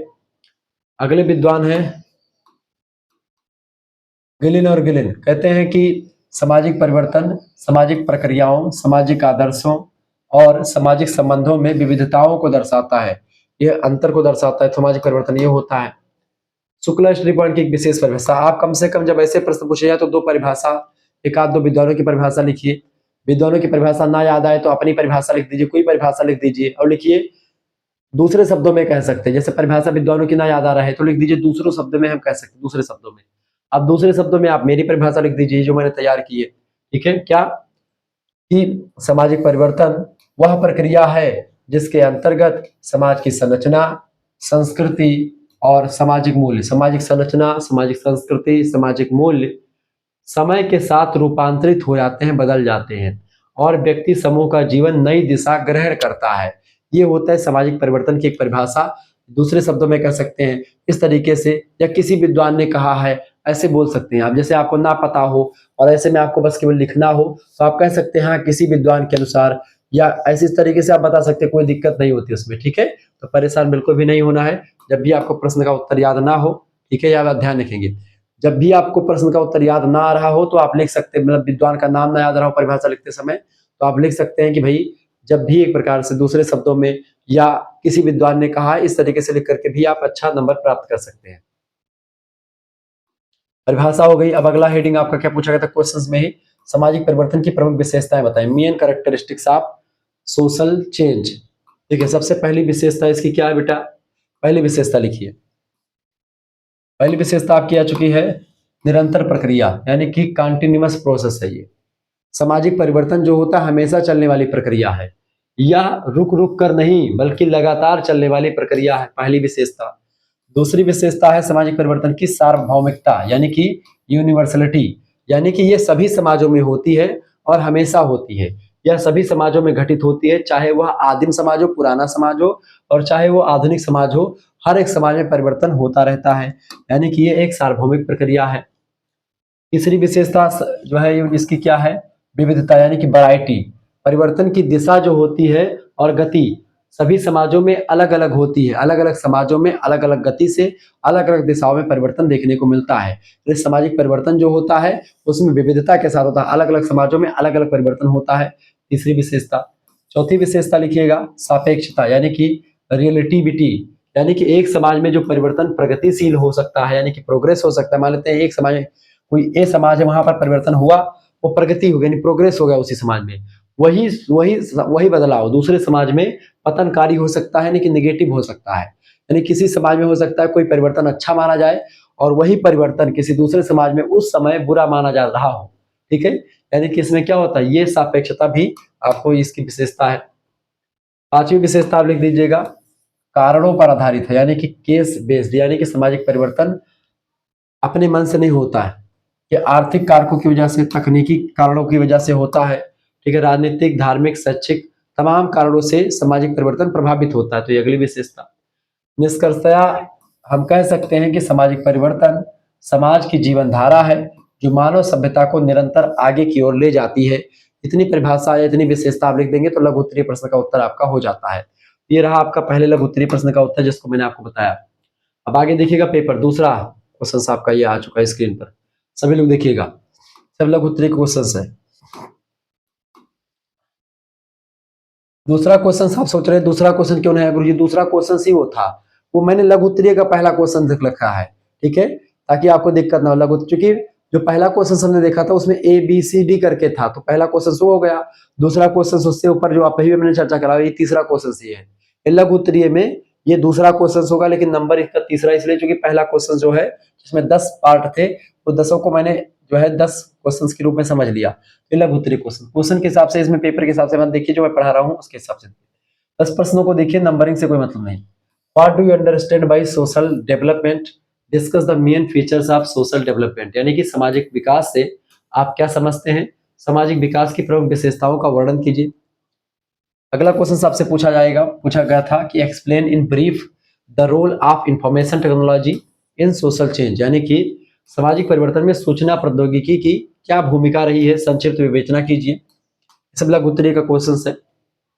पांचवा प्रश्न है explain the impact of modernization on Indian society, भारतीय समाज पर आधुनिकीकरण के प्रभावों की विवेचना कीजिए। अगला प्रश्न आपसे पूछा गया था define social movement, discuss the nature of social movement, सामाजिक आंदोलन की परिभाषा कीजिए दीजिए, सामाजिक आंदोलन की प्रकृति का विवेचन कीजिए, यानी नेचर उसका बताइए। इसके अलावा अगला प्रश्न आपसे पूछा गया था कि write short note on women's movement in India, यानी भारत में महिला आंदोलन पर संक्षिप्त टिप्पणी लिखिए। अगला प्रश्न है explain the M N Srinivas concept of Sanskritization, यानी कि एम एन श्रीनिवास की संस्कृतिकरण की अवधारणा का वर्णन कीजिए, जो मैं आपको ऑलरेडी बहुत सारी चीजों को समझा चुका हूं। अब इनका लघु उत्तरीय टाइप का उत्तर जो है मैंने लिख रखा है पूरा विस्तार से, उसको आगे चल करके हम समझने का प्रयास करते हैं। अब देखिए प्रश्न आपका दूसरा लघु उत्तरीय का आ चुका है, सामाजिक विकास की परिभाषा और प्रमुख विशेषताएं आपसे पूछा गया है। देखिए social development definitions and characteristics heading डालिएगा, लिखिएगा परिभाषा। लुंडबर्ग साहब कहते हैं, क्या कहते हैं लुंडबर्ग, कहते हैं कि सामाजिक विकास वह प्रक्रिया है जिसके द्वारा समाज ऊंचे स्तर की ओर बढ़ता है, यानी समाज जो है वो निम्नता से उच्चता की ओर जाता है। जी.डब्ल्यू. ट्रिबलिन कहते हैं कि सामाजिक विकास में समाज की सांस्कृतिक और आर्थिक स्थिति, समाज की सांस्कृतिक और आर्थिक दोनों प्रकार की स्थितियां बदलती हैं, दोनों प्रकार की स्थितियों में सुधार आता है। ठीक है, ये बात आप ध्यान रखेंगे। शुक्ला स्टडी पॉइंट की एक विशेष परिभाषा आपके लिए तैयार की गई है, आप देखिएगा। देखिए सामाजिक विकास वह प्रक्रिया है जिसमें समाज न केवल आर्थिक और भौतिक रूप से बल्कि शिक्षा, संस्कृति, समानता, न्याय इन सभी के स्तर पर आगे बढ़ता है। यानी न्याय, शिक्षा, समानता, संस्कृति, भौतिक, अभौतिक तमाम प्रकार की चीजों में विकास ही होता है, डेवलप होता है चीजें। ठीक है, अच्छा होता है। तो ये होता है सामाजिक परिवर्तन, सामाजिक विकास। सामाजिक विकास के द्वारा समाज में परिवर्तन होता है, जाहिर सी बात है। हेडिंग डालो। क्वेश्चन नंबर जो पूछा गया था उसमें सामाजिक विकास का परिभाषा और उसकी विशेषताएं पूछी गई थी। सामाजिक विकास की प्रमुख विशेषताओं लिखिए, यानी main characteristics of social development. पहली विशेषता सकारात्मक प्रक्रिया, पॉजिटिव प्रोसेस है। सोशल डेवलपमेंट जो है, सामाजिक विकास जो होता है कैसे प्रक्रिया बेटा, ये कैसी प्रक्रिया है, ये एक सामाजिक प्रक्रिया है और सामाजिक प्रक्रिया एक सकारात्मक पॉजिटिव प्रक्रिया है। यह हमेशा समाज को ऊंचे स्तर पर ले जाने वाली प्रक्रिया होती है, समाज को निम्नता से उच्चता की ओर ले जाती है सामाजिक डेवलपमेंट। दूसरी विशेषता इसकी क्या है, दूसरी विशेषता समग्रता, यानी कि होलिस्टिक, यानी इसमें भौतिक, आध्यात्मिक, नैतिक और सांस्कृतिक प्रगति सब शामिल होती है। प्रगति केवल क्वालिटी में परिवर्तन हो सकता है, लेकिन जो डेवलपमेंट है वो क्वालिटी क्वांटिटी सब में परिवर्तन को दिखाता है। यानी इसमें क्या होता है, भौतिक, आध्यात्मिक, नैतिक, सांस्कृतिक तमाम सारी प्रोग्रेस शामिल होती है। तीसरी विशेषता मानव कल्याण, यानी कि ह्यूमन वेलफेयर की भी बात यहाँ पर आपको दिखाई पड़ती है। यानी कि सामाजिक डेवलपमेंट का मुख्य उद्देश्य होता है समाज और व्यक्ति का जो जीवन है, जीवन की गुणवत्ता यानी जीवन की जो क्वालिटी है वो सुधरी रहे। ठीक है, आगे देखिए। चौथा प्रश्न है मूल्यनिष्ठ यानी वैल्यू ओरिएंटेड। इसमें समानता, स्वतंत्रता और न्याय को विशेष स्थान दिया जाता है। किसमें? सामाजिक परिवर्तन की अगर बात की है, सामाजिक डेवलपमेंट की विशेषताओं में आप देख सकते हैं कि ये मूल्यनिष्ठ है, यानी कि ये समानता, स्वतंत्रता और न्याय इसमें डेवलप होता है, इसमें सुधार आता है। ठीक है, सामाजिक डेवलपमेंट से। पांचवी विशेषता निरंतरता यानी कंटिन्यूटी। विकास अस्थायी होता है और आगे की पीढ़ियों तक चलता रहता है लगातार। ये होता है विकास, डेवलपमेंट की विशेषताएं आपने जाना। इसकी विशेषताओं के साथ साथ आप लिख सकते हैं निष्कर्षतः हम कह सकते हैं उत्तर के लास्ट में कि सामाजिक विकास केवल आर्थिक प्रगति नहीं बल्कि समाज के हर पहलू में, चाहे सांस्कृतिक, राजनीतिक, धार्मिक, कोई भी पहलू हो, उन सभी पहलुओं में सुधार लाने की एक प्रक्रिया है सोशल डेवलपमेंट, सामाजिक विकास। सामाजिक विकास की अर्थ और परिभाषा और इसके साथ ही साथ सामाजिक विकास की विशेषताओं को आपने देखा। तीसरा क्वेश्चन आप देखिएगा लघु उत्तरीय का, सामाजिक परिवर्तन में सूचना प्रौद्योगिकी की क्या भूमिका होती है? Role of information technology in social change. Information technology की क्या भूमिका है? रेडियली की भूमिका, सबसे पहली भूमिका होती है संचार क्रांति यानी कम्युनिकेशन रेवोल्यूशन आता है, संचार में क्रांति आती है। सूचना प्रौद्योगिकी से क्या होता है, हम अपने विचारों को बहुत दूर दूर तक बहुत कम समय में रख पाते हैं। जैसे आज मोबाइल फोन है, हमने उठाया और बोल दिया कि भैया हेलो, हाँ कहाँ पे हो, तो बताइए भाई यहाँ पे है, अच्छा ठीक है। अगर नहीं विश्वास आ रहा यहाँ पे, तुरंत वीडियो कॉल करके हम देख लिए कि हाँ भाई यहाँ पे है। तो इस तरीके से कहीं ना कहीं पे आपके क्षेत्र में या आपके जीवन में बहुत बदलाव आया है सूचना प्रौद्योगिकी के आने से। इंटरनेट के माध्यम से आप दुनिया की किसी भी चीज को कहीं पर भी देख सकते हैं। मोबाइल फोन और सोशल मीडिया ने समाज के विचार विनिमय की गति और दायरा बढ़ा दिया है। आप पहले आपके एक 10 मित्र 15 मित्र होते थे, आज फेसबुक पे आपके 5000 दोस्त बनाने की आपकी जो है क्षमता है। आप 5000 10,000 दोस्त बना सकते हो। आप यूट्यूब पर अपनी बातें रखिए, आपको बहुत सारे लोग देख पाएंगे। पहले आपको कोई नहीं देख पाता था। आज जो टीचर इतने बड़े बड़े फेमस हुए हैं वो टीचर वैसे थोड़ी फेमस होते थे पहले। आज टीचर जो रोल मॉडल बने हुए हैं वो सोशल मीडिया का ही एक प्रकार से खेल है कि आज बड़े बड़े लोग जो है बड़े बड़े स्तर पर पहुंच चुके हैं। वरना कोई मतलब ही नहीं है। एक प्रकार से आप पढ़ाते रहेंगे एक स्कूल में, एक कॉलेज में, एक जो है कहीं कुछ आपका नाम नहीं होगा, बस आपके कॉलेज के बच्चे जानेंगे। लेकिन जब आजकल सोशल मीडिया के जमाना में क्या है, मैं कहीं पर भी निकलता हूँ और कोई बच्चे जब मुझको देखते तो मुझसे मिलने आते, गुरुजी आप यहाँ पे कैसे घूम रहे हैं। ऐसे मैं एलबीएस गोंडा जब कभी कभी जाता हूँ तो एलबीएस के बच्चे तमाम आ जाते हैं कि सर जी आप यहाँ पे कैसे आ गए। उनको नहीं पता कि मैं यहीं से हूँ। ठीक है, ऐसे ही मैं बनारस में रहता था तो बनारस में महात्मा गांधी काशी विद्यापीठ के आसपास से जो आसपास के कॉलेज है वहां पर जाता है, बीएचयू वगैरह में तमाम सारे बच्चे मिल जाते हैं मुझे जो मैंने पढ़ाए हैं। तो बताते हैं कि गुरुजी, अरे गुरुजी हमको देखते कुछ बच्चे तो नहीं पूछने आते गुरुजी हैं कि नहीं है। ठीक है, लेकिन मैं ही रहता हूँ। तो आप जब भी हमको आप देखिए कहीं पर भी तो आप आ सकते हैं, कोई बात नहीं कि गुरुजी आप गुरुजी से नहीं मिल सकते। बिल्कुल, जब भी आप कहीं पर देखें किसी सिटी में तो आप आ सकते हैं। मैं आप पूछ लीजिएगा डायरेक्ट आकर के गुरुजी आप ही शुक्ला डिपार्टमेंट में पढ़ाते हैं। तो बिल्कुल मेरा ही चैनल है और आपका प्यार है ये कि आज इस चैनल को आपने बहुत बढ़ाया है। प्लीज लाइक कर दीजिएगा, चैनल को सब्सक्राइब जरूर कर दीजिए। ठीक है, इंटरनेट मीडिया और सोशल मीडिया ने आज का क्या कर दिया है, पूरा समाज को एक दूसरे से एकदम से जोड़ दिया है। अगली भूमिका क्या है सूचना प्रौद्योगिकी की समाज में? शिक्षा में सुधार किया है, एजुकेशनल इम्प्रूवमेंट।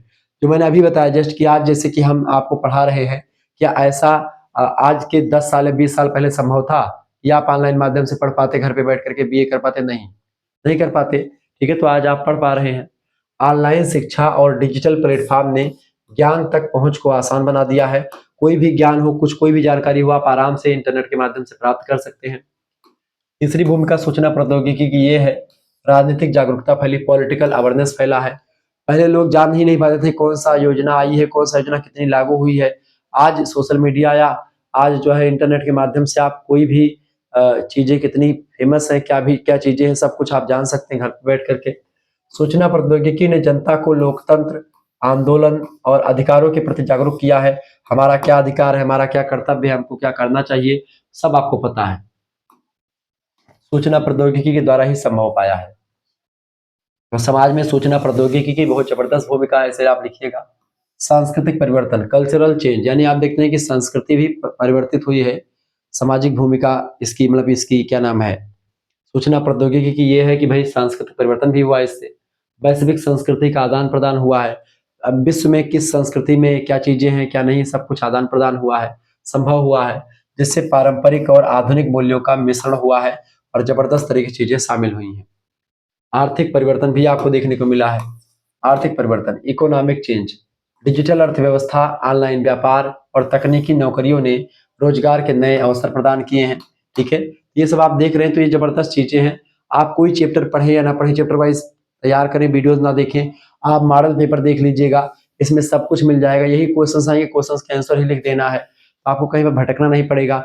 ऐसे ही 2-3 प्रैक्टिस सेट और तैयार हो रहे हैं, वो सब आपको मिल जाएंगे। एक मैंने और दे दिया, एक पहले दिया है, एक ये और 2-3 और आ जाएंगे, तो आप इनको देख लीजिएगा बस। ठीक है, सूचना प्रौद्योगिकी सामाजिक परिवर्तन का सबसे बड़ा प्रेरक है, जिसने गांव से शहर, देश से विदेश तक समाज को जोड़ा है और नई जीवन शैली हम लोगों को दी है, जिससे हम तमाम प्रकार की चीजें आगे बढ़ पाते हैं और तमाम चीजें जो है हमारे समक्ष आ पाती हैं। तो कहीं ना कहीं सूचना प्रौद्योगिकी ने समाज में एक जबरदस्त भूमिका निभाई, इसमें कोई दो राय नहीं है। निष्कर्षतः हम कह सकते हैं कि सूचना प्रौद्योगिकी ने समाज को गति दी है, समाज को सुविधा दी है और वैश्विक दृष्टिकोण भी दिया है समाज को। सूचना प्रौद्योगिकी के द्वारा हम आज यहाँ पर बैठ करके पूरी दुनिया में क्या चल रहा है उसको जान सकते हैं। ये सूचना प्रौद्योगिकी की वजह से ही संभव हो पाया है। चौथा क्वेश्चन आप देखेंगे लघु उत्तरीय का, भारतीय समाज पर आधुनिकीकरण का प्रभाव बताइए। Impact of modernization on Indian society. वैसे इनमें से आपको केवल 8 क्वेश्चन मिलेंगे लघु उत्तरीय के, उनमें से केवल 4 ही करने पड़ेंगे, 4 क्वेश्चन आपको छोड़ देने हैं। ठीक है, लेकिन मैं सारे क्वेश्चन को आपको बताने का प्रयास कर रहा हूँ, तो कोई दिक्कत नहीं, जो भी आपका पूछा जाएगा आसानी से लिख दीजिएगा। सकारात्मक प्रभाव, पॉजिटिव इम्पैक्ट। शिक्षा का प्रचार प्रसार, एक्सपेंशन ऑफ एजुकेशन। तो ये क्या प्रश्न क्या पूछा गया था आपसे, भारतीय समाज पर आधुनिकीकरण का क्या प्रभाव पड़ता है। आधुनिकीकरण का प्रभाव भारतीय समाज पर क्या पड़ा है, शिक्षा का प्रसार हुआ है।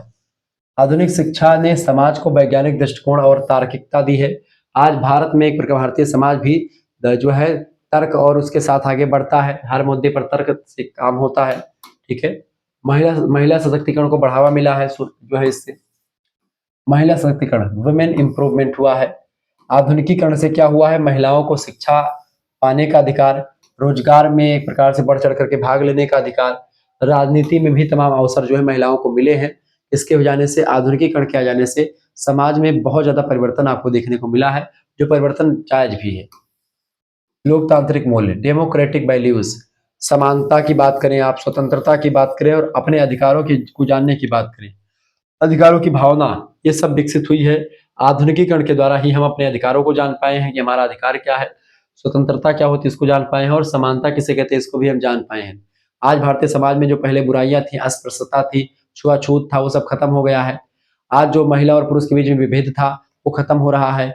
महिलाएं और पुरुष एक साथ कंधे से कंधा मिला करके चढ़ सकती हैं, कंधे पर गोली रख करके। जब पुरुष एक जो है फायर करता दुश्मन पर गोली, वही गोली एक प्रकार से उसी बंदूक के साथ महिला भी फायर करती है। आज महिलाएं फौज से लेकर के और जो है अंतरिक्ष तक यात्रा कर रही हैं। तो महिलाओं को कमजोर समझने वाले महिलाओं को अब कमजोर ना समझें। महिलाएं पुरुषों के साथ साथ मतलब एक प्रकार से, कुछ लोग कहते हैं कि भाई जो है महिलाओं के दिमाग कम होता है, ऐसे कोई रिसर्च नहीं है महिलाओं का दिमाग कम है। महिलाओं का दिमाग पुरुषों से भी तेज चलता है।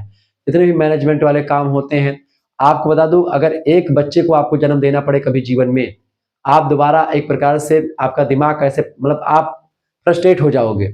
एक महिला प्रसव के दौरान जितना दर्द होता है, जितनी पीड़ा होती है, उसको एक पुरुष नहीं सह सकता। एक पुरुष उतना पीड़ा कभी नहीं सह सकता जितना प्रसव के दौरान एक महिला को होता है। तो महिला पुरुषों से 2 कदम आगे ही चलती है और 2 कदम आगे हैं भी, चाहे दर्द को सहने की बात हो, चाहे किसी भी चीज में धैर्य की धारण करने की बात हो। आपको एक कोठरी में 10 दिन तक रख दिया जाएगा, आप जो है ऊब जाओगे, परेशान हो जाओगे। और वो महिला जो है क्या होता है, आप महिला आप देखते घर में आती है, चाहे गौना आता तो आप देखते घर में ही रहती है, घर से बाहर जल्दी नहीं निकलने मिलता है।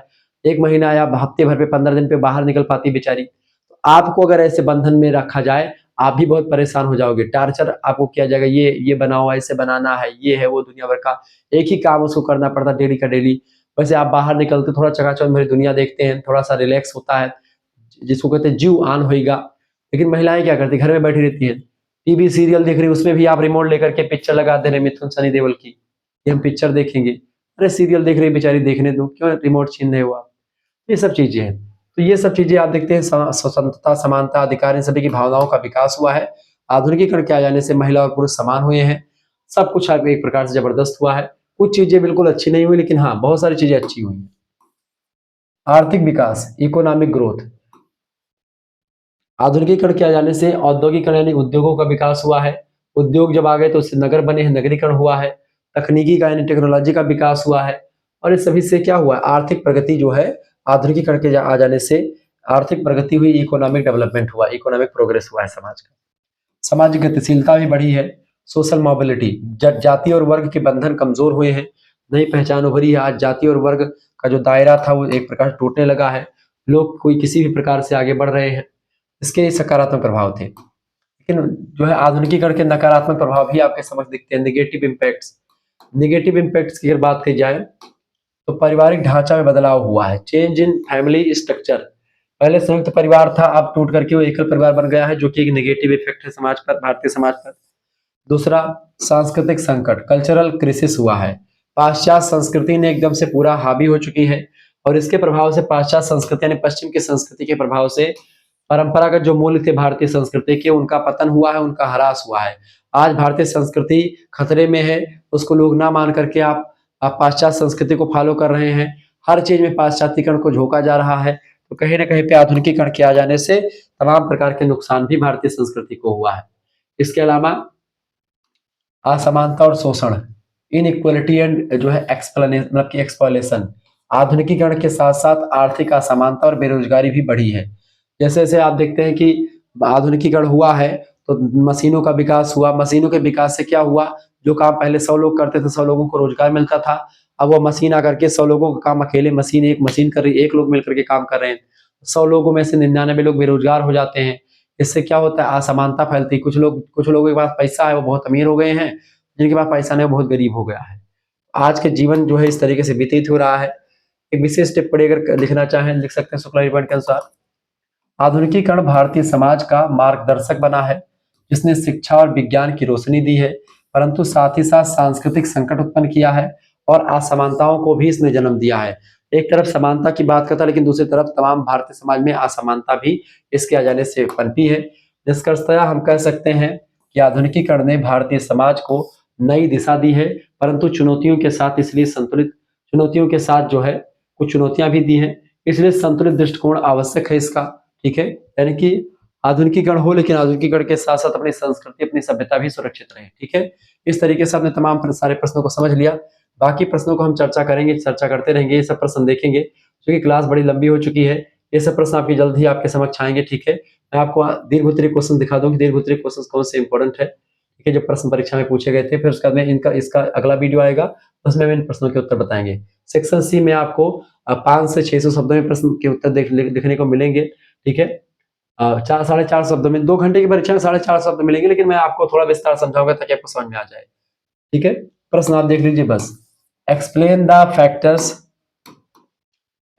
फैक्टर्स ऑफ सोशल चेंज, यानी सामाजिक परिवर्तन के विभिन्न कारकों का विवेचन कीजिए। विस्तार से मैंने कर रखा है, पूरा लिखा हुआ है नोट्स। इसका पीडीएफ मिल जाएगा सभी बच्चों को पहले ही।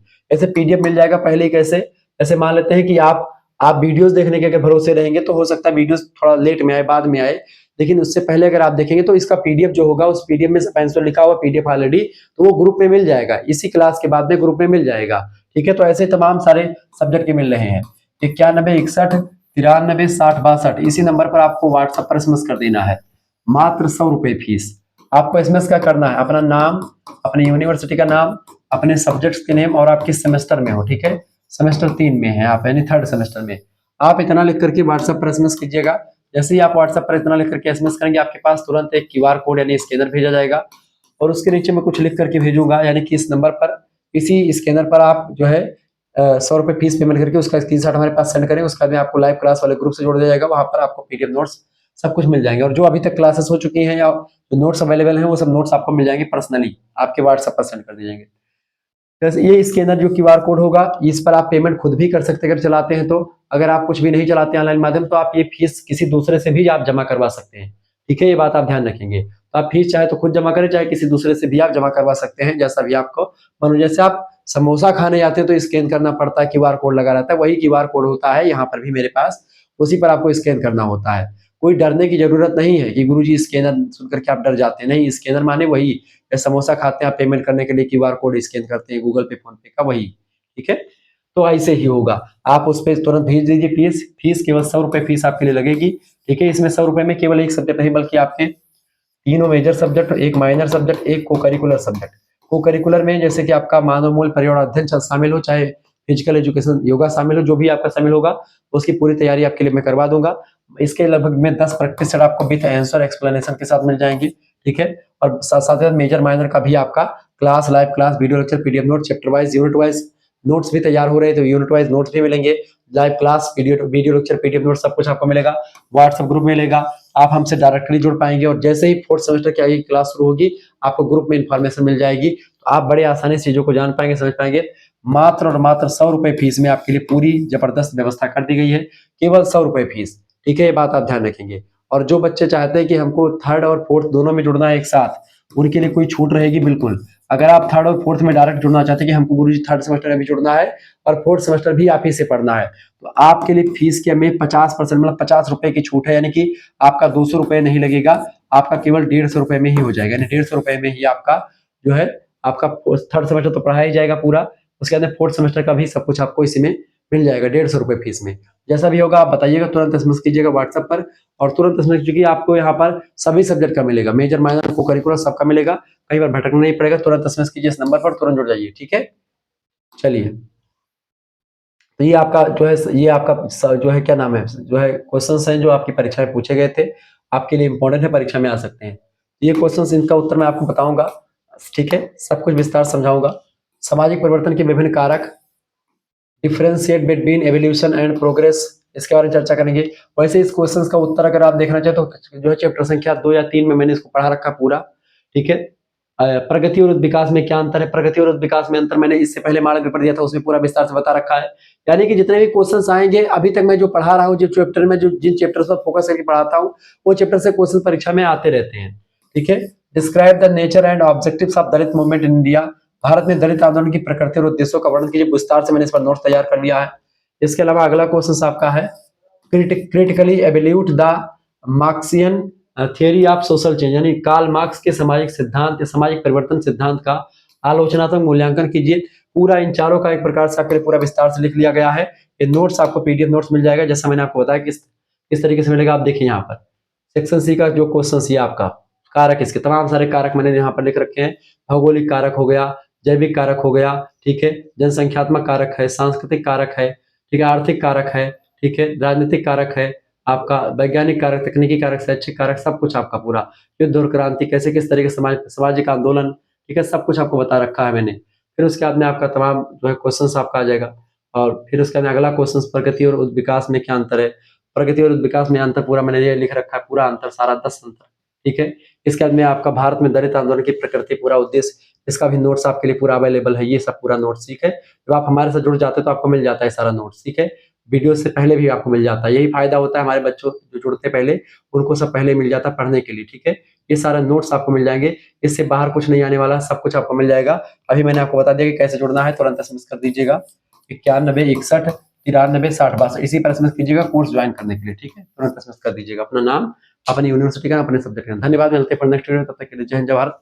आप सभी का बहुत बहुत धन्यवाद हमारे से जुड़ने के लिए, इसी प्रकार से अपना प्यार बनाए रखें। बहुत बहुत धन्यवाद। वीडियो को शेयर कर दीजिएगा और लाइक कर दीजिएगा। धन्यवाद, बहुत बहुत धन्यवाद।